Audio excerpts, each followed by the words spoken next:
Alrighty, so I don't really have a person, so I'll do it on my dog again. So for mobility, we first want to get the wheelchair parallel to the bed. We're not going to put it up. And then we're going to take off the leg that is closest to the wheelchair, just so it's easier for them to get in bed. We're going to lock the wheelchair and make sure the bed is also locked. And then we are going to instruct the patient while we have our hand on the shoulder, behind the shoulder and behind this thigh, to roll over like a log. And then to hold on to the railing right here.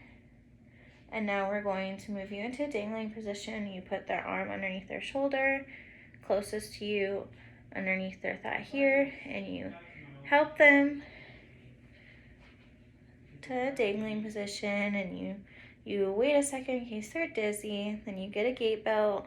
I don't have one, but you get a gait belt and you put it around, and then you tell the patient to put your arms on my shoulders, and then you grab the gait belt. And while you're doing this, you are bracing their weak leg with your leg, and you're going to stand them up, and then you have your other leg in front of the wheelchair, so you're in a wide stance. You wait until they, aren't dizzy anymore, and then you are going to pivot them and tell them, let me know when you feel the wheelchair behind your legs. So you pivot them without me moving my legs. You pivot them. Do you feel the wheelchair? Yes. Now use your arms to feel the wheelchair arms, and then sit down. And then you put the leg back on. Sorry about that, but I don't have an actual person to practice on, or a wheelchair, or much of that. Okay, and then for a cane, you're going to put the cane on your strong side. The nurse is going to be on the patient's weak side, holding onto the gait belt. They're going to put the cane first.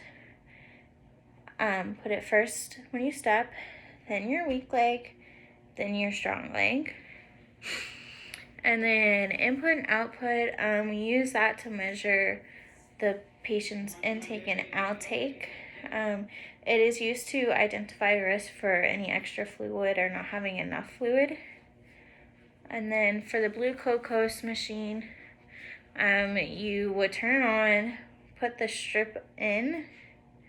If you're not sure if it's calibrated, it needs to be calibrated at least once every 24 hours. You would use a high and low dots. When you put one on that's low, the reading should be low. When you put a dot on it that is high, it should be high. You take the top off the Lancet device. I don't have one, so I'm just talking it through. And then you get one of the Lancets, push it down until you hear a click.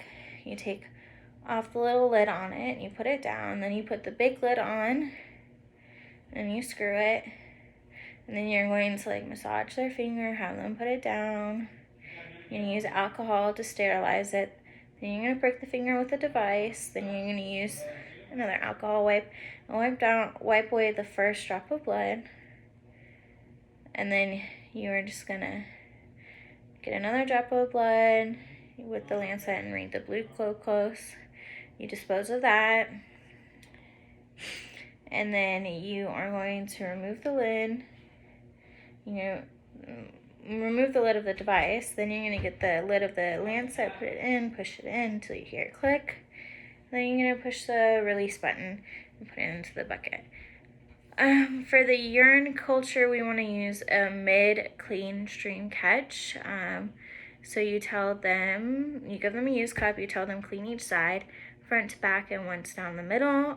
Midstream is important because the first urine has been there since last time you emptied your bladder. And it's good because if they find anything, they can do further tests on that sample instead of having to get another one. So you tell them to wipe both sides and down the middle. Sit on the toilet, pee a little bit, then hold your pee, get the sterile cup that's open, and then pee again. And then put the lid back on, and then you must always put on the patient label your initials, date, and time.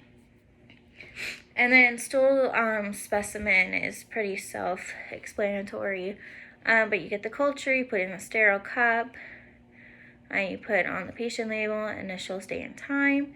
And then OCOG blood is where it's kind of different. You have like a slide, it's a little square, you open it up. There's 2 spots here. You get a specimen sample of the specimen. You put a smear, then you turn over the stick that you used to get the sample and use the other side and get another sample from another spot of the specimen. Smear it. Then you close it, you turn it over, and you use the developing drops. Put 1 drop on one side, 1 drop on the other side, and then 1 on the positive and negative, and you'll see if it turns blue, it is positive. And then you know that there's blood in the stool. If you're sending it to lab, you just get the specimen, put the patient label on, date and initials. And then for sputum specimen, I don't know if I'm saying it right, but you take the lid off. You tell them do not contaminate the lid because it might take a while for them to do. You just want to make sure it's not contaminated. And you say, I want sputum from your lungs, not spit from your throat. You peel the paper off after they're done. Unscrew the tube with the specimen. Put the lid of the tube back on, then label, and put patient label on a patient label, and you initial date and time. All right, thank you.